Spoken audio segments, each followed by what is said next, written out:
დილამშვიდობის ვიწყებთ საგარეო ურთიერთობათა კომიტეტის ხდომას. დღეს მეორე მოსმენით განვიხილოთ კანონის პროექტ დიპლომატიური სამსახურის შესახებ. ქალბატონ ხათუნა თოთოლაძეს ვთხოვ წარმოადგინოს პროექტი. იცით რომ ეს არის მუხლობრივი განხილვა, შესაბამისად თითოეული მუხლი უნდა განვიხილოთ.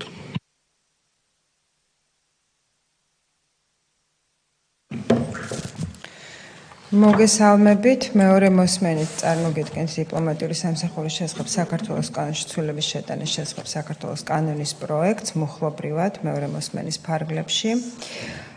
მუხლი 1 დიპლომატიური სამსახურის შესახებ საქართველოს კანონში შეტანილი იქნეს შემდეგი ცვლილება.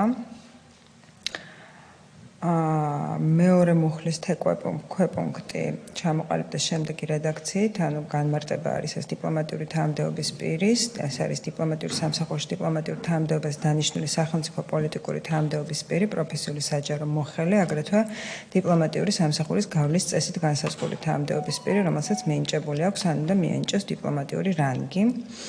იგ ქვეპუნქტი ყალიბდება შემდეგი რედაქციით, ეს არის ადმინისტრაციული ხელშეკრულებით დასაქმებული პირი, დიპლომატიური სამსახურის გავლის წესით განსაზღვრული თანამდებობის პირი, აგრეთვე პირი, რომელიც სახელმწიფო პოლიტიკური თანამდებობის პირს ხელს უწყობს თავისუფლ მასალების განხორციელებაში, დარგობრივი სექტორული რჩევების მიცემით, ინტელექტუალურ-ტექნიკური დახმარების გაწევით ან და ორგანიზაციულ-მენეჯერული ფუნქციების შესრულებით, სამსახურში მიიღება შესაბამისი სახელმწიფო პოლიტიკური თანამდებობის პირის უფლებამოსილების ვადით და რომელსაც არ უკავია ამ კანონით დიპლომატიური თანამდებობის პირისთვის, ადმინისტრაციული პერსონალისთვის ან ტექნიკური პერსონალისთვის გათვალისწინებული თანამდებობა.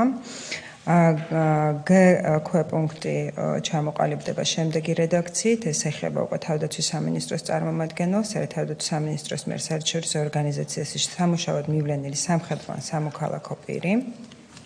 მადლობა, მეგობრებო, ამ მუხთან ხო არ არის შენიშვნა? არ არის, გადავიდეთ შემდეგ მუხლზე. მეოთხე მუხლის, ასე ვთქვათ, ასათაური ყალიბდება შემდეგი რედაქციით, დიპლომატიური სამსახურის ფასეულობები და პრინციპები. პირველ მუხლს ემატება გ ქვეპუნქტი შემდეგი რედაქციით, სამსახურებრივი უფლებამოსილების კეთილსინდისიერად შესრულება დიპლომატიური სამსახურის პრინციპებისა და საჯარო ინტერესების დაცვის საფუძველზე. გ ქვეპუნქტს ემატება შემდეგი პუნქტი, ეთიკისა და ქცევის ზოგადი წესების განუხრელად დაცვა, ანუ ეს ჩამონათვალს ემატება. დ ქვეპუნქტს ემატება ასევე მეოთხე პუნქტი შემდეგი რედაქციით, დიპლომატიურ სამსახურში ეთიკისა და ქცევის ზოგადი წესები მტკიცდება მინისტრის ადმინისტრაციულ-სამართლებრივი აქტით. კი ბატონო, ხო არ არის შენიშვნა? შემდეგი მუხლი.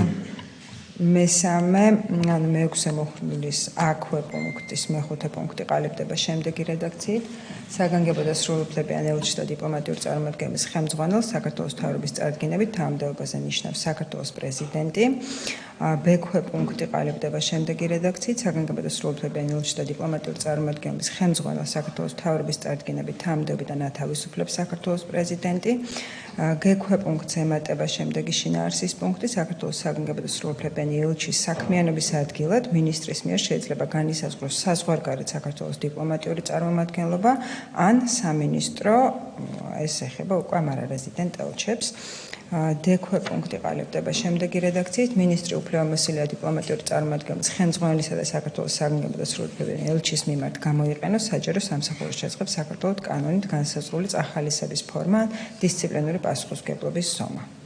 მადლობა, მეექვსე მუხთან დაკავშირებით. შემდეგი მუხლი. მე-12 მუხლის B ქვეპუნქტი ყალიბდება შემდეგი რედაქციით, სამინისტროს დირექტორატის დირექტორი, ანუ აქ უკვე თანამდებობების ჩამონათვალია, G ქვეპუნქტში სამინისტროს დეპარტამენტის უფროსი. შემდეგ ემატება G პრიმა ქვეპუნქტი შემდეგი რედაქციით, მინისტრის კაბინეტის უფროსი. კი ბატონო ირაკლი. თუ შეიძლება ერთი უბრალოდ განმარტება, რას მოიცავს სამინისტროს დირექტორატი? სამინისტროს რეორგანიზაციის შედეგად, რაზეც გუშინ ვისაუბრეთ, ჩვენ ხდება ძალიან სერიოზული გამსხვილება უშუალოდ სტრუქტურული ქვედანაყოფების. თუ დღეს ჩვენ სამინისტროს სისტემაში გვაქვს დეპარტამენტები, როგორც სტრუქტურული ქვედანაყოფები, მოხდება ამ დეპარტამენტის გამსხვილება და შეიქმნება პოლიტიკური დირექტორატები და ასევე გენერალური დირექტორატი, რომელიც გააერთიანებს რამდენიმე დეპარტამენტს და ამიტომ საჭირო გახდა, რომ პოლიტიკური დირექტორის და გენერალური დირექტორის თანამდებობა ყოფილიყო ასახული კანონში. ბატონო ლევან მეც გითხავ თუ შეიძლება ქართულ ხათუნა ეს გენერალური დირექტორატი მინისტრ მოადგილესთან იქნება პასუხი ანგარიშვალდებული თუ მინისტრთან პირდაპირ გააჩნია ესე იგი ანუ სტრუქტურა როგორც იქნება მოწყობილი იმის მიხედვით არის გენერალური დირექტორატები საკურაციოები როგორც ესეთი სტანდარტულად რაც აქამდე იყო სამინისტროში ამ ფორმით აღარ იქნება საკურაციოები იქნება უშუალოდ ფუნქციებთან და პრიორიტეტებთან მიბმული ანუ თემების მიხედვით ექნებათ მინისტრის მოადგილეებს საკურაციოები და არა მაგალითად მთლიანად ერთი კონკრეტული დირექტორატი იმიტომ რომ შეიძლება ერთ დირექტორატში შედიოდეს სხვადასხვა დეპარტამენტები რომელიც ფუნქციებიდან გამომდინარე და კომპეტენციებიდან გამომდინარე ხდებოდეს სხვადასხვა მინისტრის მოადგილის, ასე ვთქვათ, საკურაციაში. და ცხადია, რომ არის გარკვეული სტრუქტურული ქოდანაყოფები, რომელიც უშუალოდ მინისტრის დაქვემდებარებაში იქნება, მაგალითად ეს არის მინისტრის კაბინეტი. მე-13 მუხლი. მე-13 მუხლი აქ არის ასევე თანამდებობების განმარტება, სადაც ემატება სამინისტროს დეპარტამენტის უფროსის მოადგილე, ვინაიდან დეპარტამენტის დირექტორის ნაცვლად იქნება დეპარტამენტის უფროსი. აქვე პუნქტის ემატება აპრიმ აქვე პუნქტის შემდეგი რედაქციით, სამინისტროს დირექტორატის დირექტორის მოადგილე, შემდეგ გქვე პუნქტის სამდივნოს უფროსი, დქვე პუნქტის სამმართველოს უფროსი.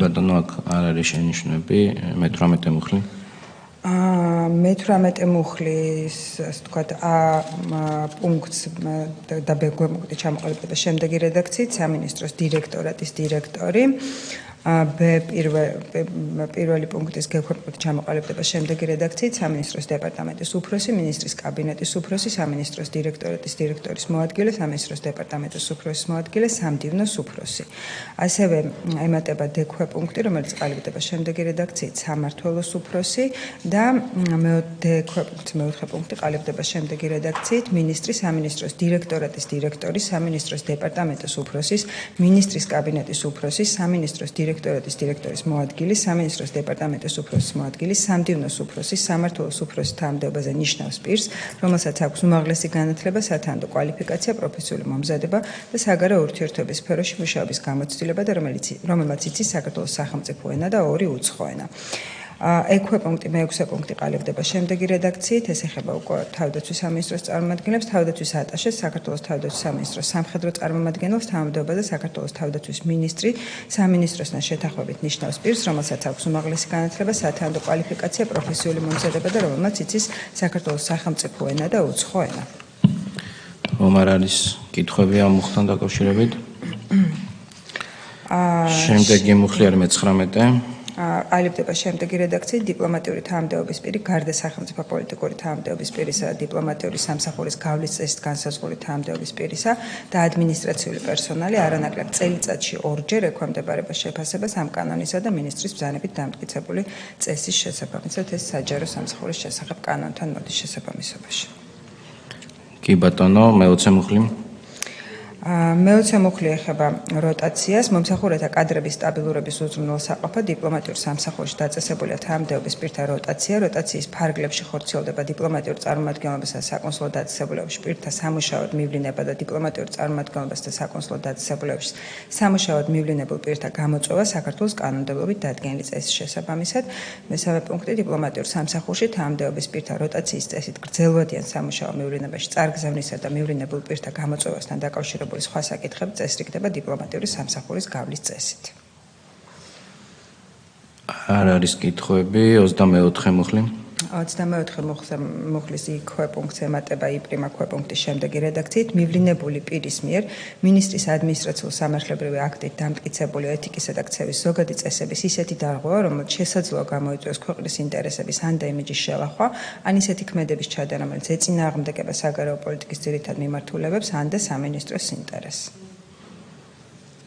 კი ბატონო, 26 მუხლი ბ-ქვე პუნქტი ყალიბდება შემდეგი რედაქციით დიპლომატიური წარმომადგენლობიდან და საკონსულო დაწესებულებებიდან ამ კანონის 24 მუხლის პირველი პუნქტის A, D, V, Z და I ქვე პუნქტების და პირველი პრიმა პუნქტის საფუძველზე როტაციის წესით სამუშაო მივლინების ვადაზე ადრესის შეწყვეტის გამო გამოწვეული დიპლომატიური თანამდებობის პირები, რომლებიც ვაკანსიის არარსებობის გამო ვერ დაინიშნეს შესაბამის თანამდებობაზე. ანუ ეს ეხება რეზერვში ჩარიცხვას. კი ბატონო, 28 მუხლი 28 მუხლის მეორე პუნქტი არის ამოღებული. 29 29 მუხლის პირველი პუნქტი ყალიბდება შემდეგნაირად. მინისტრი უფლებამოსილია საქართველოს პრემიერ-მინისტრთან შეთანხმებით როტაციის წესით სამუშაო მივლინების ვადა დიპლომატიური წარმომადგენლობის ხელმძღვანელს გაუგრძელოს 1 წლამდე ვადით. დიპლომატიურ წარმომადგენლობაში ან საკონსულტაციებულობაში როტაციის წესით სამუშაო მივლინებით წარგზავნილ დიპლომატიური თანამდებობის პირის როტაციის წესით სამუშაო მივლინების ვადა საჭიროების შემთხვევაში გაუგრძელოს 1 წლამდე ვადით. დიპლომატიურ წარმომადგენლობაში ან საკონსულტაციებულობაში მომუშავე ადმინისტრაციულ პერსონალს როტაციის წესით სამუშაო მივლინების ვადა საჭიროების შემთხვევაში გაუგრძელოს 1 წლამდე ვადით. არის კითხვები? არ არის. გასაგებია 32 მუხლი. მეხუთე პუნქტი ყალიბდება შემდეგი რედაქციით. საქართველოს თავდაცვის მინისტრის სამართლებრივი აქტით სამინისტროსთან შეთანხმებით განისაზღვრება თავდაცვის ატაშეს საქართველოს თავდაცვის სამინისტროს წარმომადგენლის და მათი აპარატების თანამშრომელთა როტაციის წესით გრძელვადიან სამუშაო მივლინებაში წარგზავნის და გამოწვევასთან დაკავშირებული საკითხები. თავდაცვის ატაშეს საქართველოს თავდაცვის სამინისტროს წარმომადგენლის და მათი აპარატების სამსახურის გავლის და საქმიანობის, მათ შორის შეფასების წესი, აგრეთვე თანამდებობათა დასახელება. ეს მინისტრის სამართლებრივი აქტით რომ დგინდება. კი ბატონო, შემდეგი პუნქტი. თავდაცვისა მე-7 პუნქტი თავდაცვის ატაშეს საქართველოს თავდაცვის სამინისტროს წარმომადგენლის და მათი აპარატების თანამდებობის პირთა სოციალური დაცვის გარანტიები განისაზღვრება ამ კანონით და საქართველოს თავდაცვის მინისტრის ნორმატიული აქტით. მე-10 პუნქტი საქართველოს თავდაცვის მინისტრი უფლებამოსილია დიპლომატიურ წარმომადგენლობაში როტაციის წესით სამუშაო მივლინებით წარგზავნილ თავდაცვის ატაშეს, ხოლო საერთაშორისო ორგანიზაციაში საქართველოს თავდაცვის სამინისტროს წარმომადგენელს, აგრეთვე მათი აპარატის თანამდებობის პირებს როტაციის წესით სამუშაო მივლინების ვადა საჭიროების შემთხვევაში სამინისტროსთან შეთანხმებით გაუგრძელოს 1 წლამდე ვადით. ეს შესაბამისობაში მოდის ზედა 29 მუხლი, ხო? კი ბატონო. შემდეგი პუნქტი. 32 მუხლი მე-6 პუნქტი ჩამოყალიბდეს შემდეგი რედაქციით. პოლიციის ატაშეს საქართველოს შინაგან საქმეთა სამინისტროს მეკავშირე ოფიცრის, აგრეთვე მათი აპარატების თანამდებობის პირთა მიერ სამსახურის გავლის, მათი როტაციის წესით სამუშაო მივლინების ვადის, მისი გაგრძელების და მათი გამოწვევის მიმართ გამოიყენება ამ კანონით და საქართველოს შინაგან საქმეთა მინისტრის მიერ დადგენილი წესები.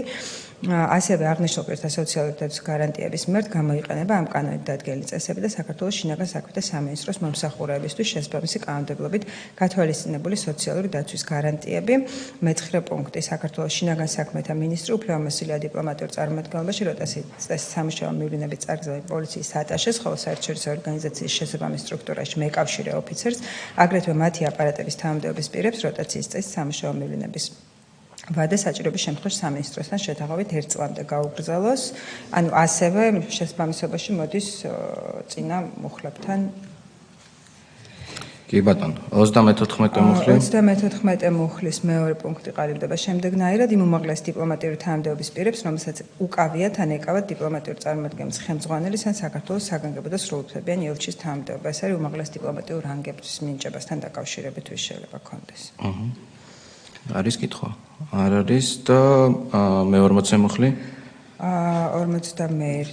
41 დიპლომატიური წარმომადგენლობის ხელმძღვანელისა და საქართველოს საგანგებო და სრულუფლებიანი ელჩისთვის იმუნიტეტზე უარის თქმის შესახებ გადაწყვეტილებას მინისტრის წარდგინებით იღებს საქართველოს მთავრობა. ეს რა შეიცვალა აქ თუ შეიძლება რა გითხრა? არა, აქ არაფერი არ შეიცვალა, აქ არის საუბარი იმაზე, რომ ჩვენ ვინაიდან დავამატეთ საგანგებო და სრულუფლებიანი ელჩების ინსტიტუტი, რომლებიც არიან არარეზიდენტები, მათზეც რო იგივე სამართლებრივი მოპყრობის რეჟიმი ვრცელდებოდეს როგორც ჩვეულებრივ დიპლომატიური წარმომადგენლობის ხელმძღვანელზე, ან დიპლომატიური წარმომადგენლობის ხელმძღვანელი დაემატა, ხო? გასაგებია. კი ბატონო, შემდეგი მუხლი. კანონის ამოქმედებას ეხება გამოქვეყნების თანავარ. გასაგებია. მადლობთ. კოლეგებო, რამე კითხვა ხომ არ არის? ფიქრობ, რომ საკმაოდ მარტივი ცვლილებებია, რომელიც აღსაქმელათაც მარტივია ყველასთვის. ამიტომ ვაყენებ საფიც კენჭისყრაზე და მოგიწოდებთ ხარდაჭერისკენ. დიდი მადლობა, მადლობა ქალბატონო ხათუნა. ამით კომიტეტის ხდომა დამთავრებულია, გავაგრძელებთ კანონის განხილვას პლენარულ ხდომაზე.